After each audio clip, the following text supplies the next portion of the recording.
সিলেটের জাফলং এটা সেই ভাইরাল মাঠ, যেই মাঠে বর্তমান পরিস্থিতি খুব উত্তপ্ত।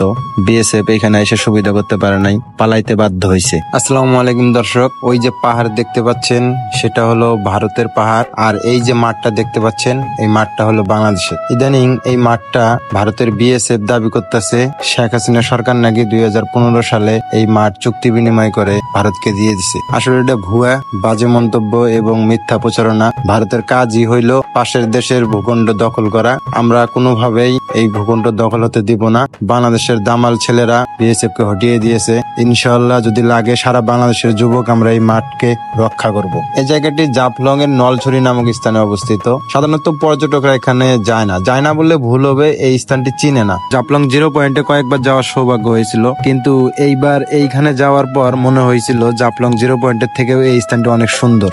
এই মাঠ থেকে ওই দূরের পাহাড়ের 3টি ঝর্ণা দেখা যায়।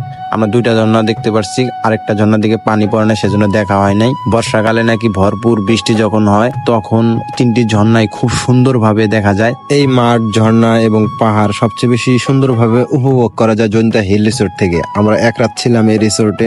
রিসোর্টের পরিবেশ খুবই ভালো লাগছে, আর যারা এই রিসোর্টের ম্যানেজমেন্টের দায়িত্বে আছেন তাদের ব্যবহারও খুব সুন্দর। রিসোর্টের খাবার দাবারের টেস্ট খুব সুন্দর ছিল। সবচেয়ে বড় কথা হলো ঝর্ণা, মাঠ, এই পাহাড় দিয়ে আপনার পয়সা উসুল হয়ে যাবে। যারা সিলেটের জাফলংয়ে ঘুরতে যাবেন তারা এই জায়গাটি মিস করবেন না, অবশ্যই যাবেন, মন ভালো হয়ে যাবে। বর্তমান না যাওয়াই উত্তম হবে, কারণ জায়গাটা নিয়ে ক্যাচাল চলতেছে। শান্তি ফিরে আসলে অবশ্যই যাবেন। ভালো থাকবেন, সুস্থ থাকবেন, আল্লাহ হাফেজ।